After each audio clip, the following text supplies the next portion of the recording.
Hello everybody and welcome back to another episode of the Daily Crypto News. Today, there's a couple of crazy things that have happened in crypto.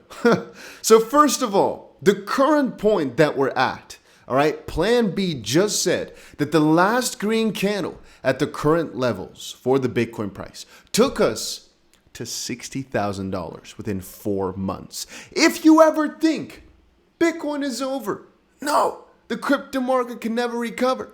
It's going to take such a long time. Just know that almost none of these times where Bitcoin went on a crazy rise what it expected. All right, these things usually are in a very small corner, and it's only some of the big guys that know. All right, it's only some of the big guys that know, and us on the channel, we know too. All right, we know too. So keep watching and make sure that you go down below and actually press that like button for me. All right. Actually for us, I guess, because it makes the channel grow a little bit better. Maybe eventually I'll get even an editor to do things properly. You know, maybe at some point these videos will actually become juicy to watch. I don't know. But make sure you also check out the links down below for some different pieces, exchanges, or maybe some trading groups or anything like that. Everything is down below. Before heading over into the most important news of today and what I'll most likely title this video, I'm going to quickly tell you guys this. Crypto billionaire Mike Novogratz warns of 200x returns from crypto and calls it not normal. I want to quickly come in and say I personally think it's quite normal but not sustainable for a very long time. And billionaire Mike Novogratz said that 200x returns on crypto are normal wherein greed overtakes rational thinking. Novogratz admitted that he was darn wrong about the state of crypto leverage and said the SEC should do more to protect retail investors. Quote, I had friends that had bought lots of crypto and had changed their lives. Guys who didn't make a whole lot of money all of a sudden had a $5 million net worth in crypto. I shook them and I made them look me in the eye and said, you have to sell half or 2/3 of this. It's not normal to make 200 times your money on things, end quote. So the reason I say it's normal but unsustainable, right, is partially because who is Mike Novogratz? He's a billionaire, sure, but you become a billionaire by 200xing your money, so to speak, right? You don't become a billionaire by working your ass off 9 to 5. Theoretically speaking, 9 to 5 can still work and become a billionaire from. It just depends on what you're working on, I guess. But you guys understand my drift, right? You have to multiply your money in some way, shape, or form. And Mike Novogratz, for example, was an avid supporter of Luna. What I mean with that is, well, he thought that was fine then with the 20% a year returns. Well, it turns out it wasn't either.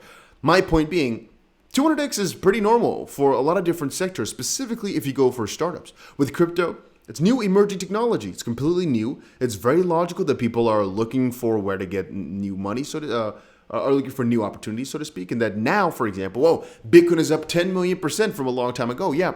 So the later you come into this new emerging tech, the more difficult it becomes to make 200x, which is why I say it is pretty normal, but pretty unsustainable for every amount of time you wait longer to get into this type of thing. You understand what I'm trying to say with that, right? Right. So that brings me to this point, right? He's calling out, hey, regulate this stuff. Well, Coinbase is kind of on the matter too. Coinbase has filed a petition asking the SEC to begin rulemaking on digital asset securities. Coinbase is like, hey, wait a minute. Actually, I'm now reading that it's digital asset securities. I thought it was just digital assets as a whole. Wait a minute. So for context, by the way, there was a lawsuit that I covered on my channel yesterday where basically an ex-employee of Coinbase is being charged for insider trading with his brother and a friend. And in that document were mentioned a lot of securities, or actually digital asset securities, that Coinbase has also traded before. So to give context yet again, because it might not be clear, Coinbase has listed those things, and the SEC, I think the SEC, but it could be any other party really, has pointed out that those are now securities as well. I think I have it open somewhere on my Twitter. If you guys want to see it, just make sure you go through my Twitter and you'll find it somewhere, what exact cryptos it were. Because it was pretty interesting to all of us. It's XYO. A lot of the cryptos that you guys know and love, they were all getting screwed, basically. And Coinbase is now saying, hey, make some rules at least for those crypto securities because, well, we didn't know, or at least what are the rules regarding them? And people are kind of questioning it now as well. So, to quote, Chief Policy Officer Coinbase filed a petition with the SEC There are no security rules for digital assets at the moment. Less risk for investors, more benefits to investors. Because nobody knows exactly how things work, right? Or how things should go, anything like that. I think it's quite logical for Coinbase to call out the SEC here. And I guess it's kind of funny that at first they're so against the Ripple and XRP for everything that they did. They didn't support them throughout the journey. But now that okay, so there's two things actually. There's two parts. One is this insider at Coinbase. He's being charged where they're explaining, hey, these digital asset securities that you were insider trading basically, well, you're at fault for that because you are basically buying and selling securities. But the underlying implication is that the exchanges were doing something wrong too. Plus, if you guys remember, wait a minute. I didn't post the video yet, so you guys can't remember. In a couple of hours, I'll post a video explaining to you guys that there's a person, a representative, that's talking time and time again. And I didn't post this because, well, I post 3 videos a day. And since my 3 video slots were taken every single time, I had to stall. Sorry for that, but it will come out in a little bit. There's basically this guy who's like, hey, every single exchange that's traded these cryptos, specifically in that case XRP, but now maybe even more crypto, they need to be charged for something as well, or at least it should be. And he's also saying that Ripple will certainly lose the case. Again, more on that coming out in a couple of hours on my channel. Make sure you stick around for that. It's interesting to kind of see these things coming together because Coinbase now is kind of backpedal and say, oh, you know what? Maybe Ripple was not so wrong anyway. We'll see, though. We'll see how this plays out. In terms of crypto moving forward, we got FIFA applying for Metaverse trademark ahead of the World Cup. Don't want to go too far into it. Just mention it. Pretty interesting, right? Pretty interesting. California, this is actually crypto regulation, approves a major Bitcoin regulation. Why? Well, apparently, you can actually donate crypto to state and local political candidates. It's now allowed in California. And officially, since they're accepting Bitcoin, I'm not sure exactly what other crypto they're accepting, but at least Bitcoin, that basically says, hey, Bitcoin is fine because if they can, you guys understand, right? So officially from California, Bitcoin is now properly regulated, or at least it looks to be that way, which I'm pretty excited about. I don't want to go too far into it except for that part. This is how Cardano plans to attract 100 million Africans into crypto. Well, by serving the underbanked, unbanked, you're already doing a lot. By serving ID or ID solutions, it's helping out a ton. By educating the youth, it's helping out a ton. Cardano is doing a lot for Africa and the underprivileged, as we talked about before.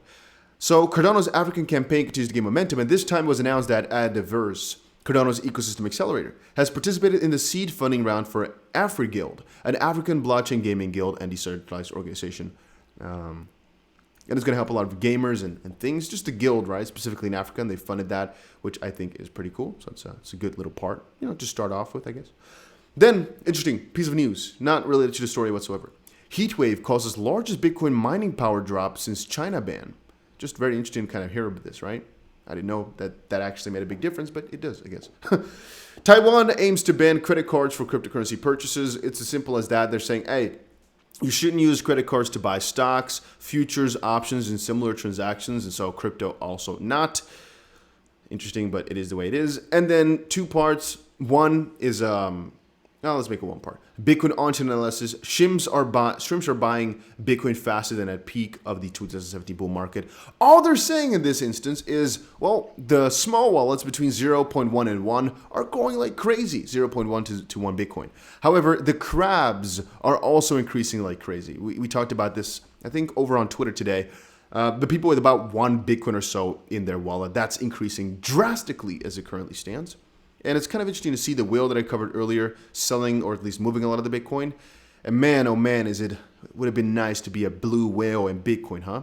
Maybe I am. Maybe you are. I'm not sure. But it would be nice to be in that position. 5,000 Bitcoin or more.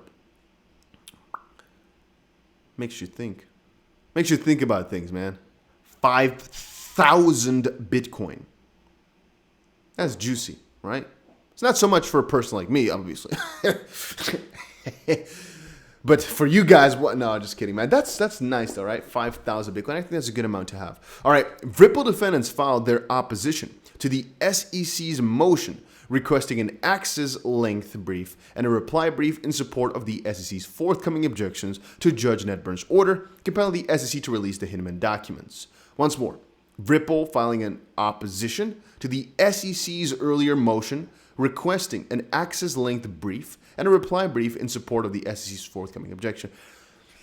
All they're doing is basically discussing regarding the William Hinman documents. The SEC was kind of like saying like, ooh, no, we don't want them released. Ooh. Ripple's like, well, but the judge ordered it. And ever since we had that, how